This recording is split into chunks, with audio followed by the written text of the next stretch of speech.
வணக்கம், உங்கள் மாயன் செந்தில்குமார். இன்றைய பரிகாரம் ரொம்ப ரொம்ப முக்கியமான விஷயம். நிறைய பேர் கேட்டிருக்கீங்க, எவ்வளவோ பிரச்சனை இருக்கு, நான் தீர்த்துட்டேன், நான் சொத்து பிரச்சனையை மட்டும் என்னால தீர்த்த முடியல அப்படின்னு சொல்லுவாங்க.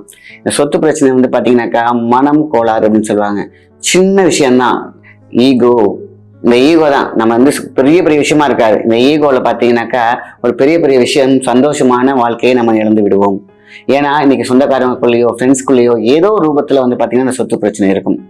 நமக்குன்னு இருக்கக்கூடிய விஷயம் கண்டிப்பா வந்தே தீரும், அதுல எந்த விதமான மாற்றமும் இருக்காது. ஆனா குட்டியான ஈகோ, இந்த ஈகோல இருந்து ஈசிகோக்குள்ள போயிட்டாங்க அப்படின்னு கேட்டாலே அவ்வளவு அற்புதமான ஒரு வாழ்க்கை அமையும். சரி, இந்த மாதிரியான சூழ்நிலையில இந்த விட்டு கொடுக்கும் மனப்பான்மை பாத்தீங்கன்னாக்கா எல்லாத்துக்குமே இருக்கும். ஆனா அந்த ஈகோனால நீ பாரு நான் பாருங்கிற போதுதான் கோர்ட்டு கேஸுன்னு போய் ரெண்டு பேருக்குமே இல்லாம நிற்பாங்க.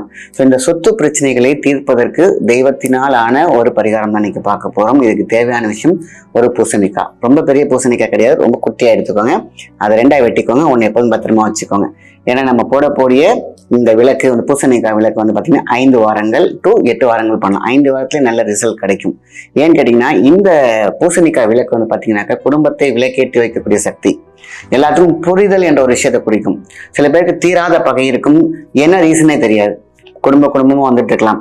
ஆனா அது என்னவோ இந்த ஈகோங்கிற ஒரே மிகப்பெரிய ஒரு பிரச்சனையில தான் நிற்கும். ஸோ இந்த பூசணிக்காய் விளக்கு பாத்தீங்கன்னா என்னைக்குமே பூசணிக்காய் பாத்தீங்கன்னா அரசாணி அப்படின்னு சொல்லுவாங்க. அன்பையும் நம்ம எப்பேற்பட்ட எதையையும் நண்பனாக்கும் ஒரு மிகப்பெரிய குணம் இந்த பூசணிக்காய் உண்டு.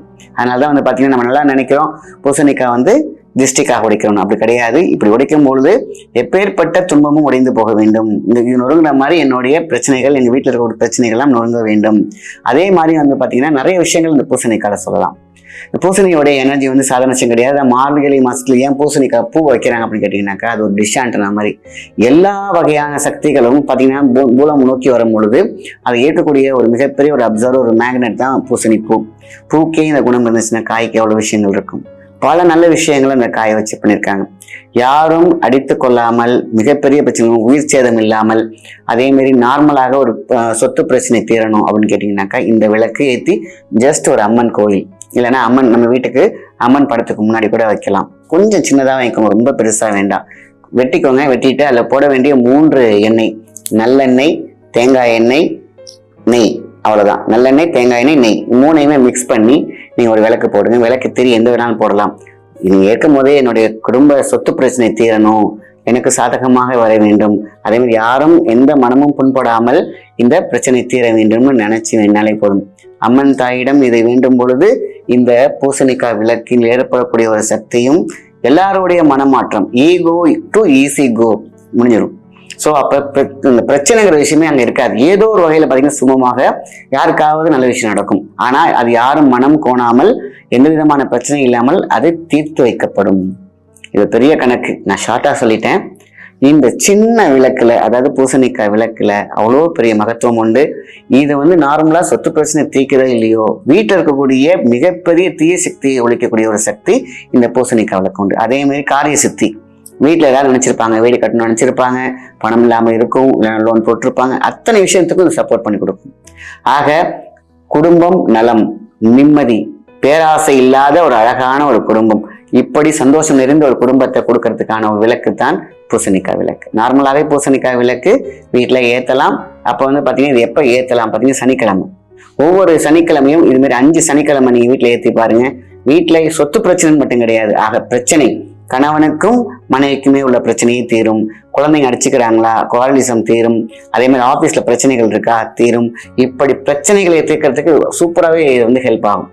ஆக இது மெயினா எல்லாரும் என்ன பண்ண, குடும்ப பிரச்சனை, அடுத்த சொத்து பிரச்சனை தான் அதிகமா கேட்கறவங்களாம். சொத்து பிரச்சனை நான் நல்லா சொல்லதான் வரேன், ஆனா அவங்க புரிஞ்சுக்க மாட்டேங்கிறாங்க. எங்களுடைய தாத்தா காலத்துல இருந்து உள்ள பிரச்சனை, அதனால இது எங்களால் தீர்த்துக்க கொஞ்சம் இல்ல. கேட்க போனாக்கா அது என்ன காது கொடுத்து கேட்க மாட்டேங்கிறாங்க. இப்படி பல விஷயங்கள். அது மாரி இந்த விளக்கு ஏற்றும் பொழுது மிக மிக எல்லாராலும் சுமூகமாக, எந்த பிரச்சனையும் இல்லாமல் ஒரு தீர்வு கிடைக்கும் அப்படின்னு கேட்டீங்கன்னா இந்த விளக்குல இப்படி வீட்டுல விளக்கு ஏத்துங்க. நானும் நல்லா இருக்கணும், அடுத்தவங்களும் நல்லா இருக்கணும், எந்த பிரச்சனையும் இருக்கக்கூடாது, நிம்மதியான ஒரு வாழ்க்கை வேணும், அவ்வளவுதான். இந்த பிரச்சனை தீர வேண்டும், சொத்து பிரச்சனை இருக்கு, இதை தீர வேண்டும், சுமூகமாக இருக்க வேண்டும், பிரச்சனை இல்லாம எங்களோட வாழ்வும் எல்லாரோட வாழ்க்கையும் நல்லாக இருக்க வேண்டும் அப்படின்னு நினைச்சு இந்த விளக்கை ஏத்தினாலே போதும். இது பொது உடைமையாக யாரையும் துன்புறுத்துவதோ, யாருக்கும் கெடுதல் நினைச்சு ஏத்தக்கூடாது. அப்படி ஏத்தினா இது பலிக்கவே பலிக்காது. நல்ல விஷயங்களுக்கு மட்டுமே இறை தொண்டு இருக்க வேண்டும். அதனால இந்த பூசணிக்காய் விளக்கு ஏற்றும் பொழுது மிகவும் நன்மை நன்மை நன்மை, இவ்வளவுதான் அதோடைய கான்செப்ட் சொல்லலாம். எதற்கு வேண்டாம், எந்த இடத்துல விளங்காம இருக்கோ அந்த இடத்துல பூசணிக்காய் விளக்கை ஏற்றணும்னா அது கண்டிப்பாக அங்கே நிவர்த்தி இருக்கும். இதை பார்த்தீங்கன்னா நீங்க சனிக்கிழமை ஏற்றிட்டே வாங்க. 3வது சனிக்கிழமையே உங்களுக்கு மிகப்பெரிய ஒரு நல்ல விஷயத்தை கண்கூடாக பார்க்கலாம். ஆக 5லிருந்து 8 வாரம் வரைக்கும் இதை நீங்க பண்ணலாம். பண்ண பண்ண பண்ண நம்ம வீட்டில் இருக்கக்கூடிய பீடைகள் விலகி நல்ல சுபட்சம் உண்டாகி தெய்வ கடாட்சம் உண்டு பண்ணும். அதே கோப தாமம் இருக்கும் இடத்தில் அன்பும் பாசமும் பொங்கி நிற்பதை கண்கூடாக பார்க்கலாம். இப்படி ஒரு பூசணிக்காய் நம்ம கடையில இருந்து நேராக தான் நம்ம வாங்கிட்டு வரணும். நம்ம கையாலேயே வாங்கிட்டு வந்து பாதியை வெட்டி நீங்க விளக்கேற்றுங்க. மீதி பாதியை நம்ம வீட்டில் சமைச்சுக்கலாம். அது ஒரு பிரச்சனையே கிடையாது. ஏன்னா அடுத்த வாரம் வரைக்கும் பூசணிக்காய் தாங்காது. ஸோ நம்ம பாதி விளக்கு போட்டுக்கிறோம், பாதி சமைச்சு சாப்பிட்டுக்கோங்க. ஆக உடலுக்கும் நல்லது, வீட்டுக்கும் நல்லது. பூசணிக்காய் சாறு உடம்புக்கு மிகப்பெரிய ஒரு மருத்துவம். பூசணிக்காய் பூ வீட்டிற்கு ஒரு மிகப்பெரிய ஒரு எனர்ஜி எடுக்கக்கூடிய விஷயம். பூசணிக்காய் என்னைக்குமே கெடுதல் நடிச்சது கிடையாது.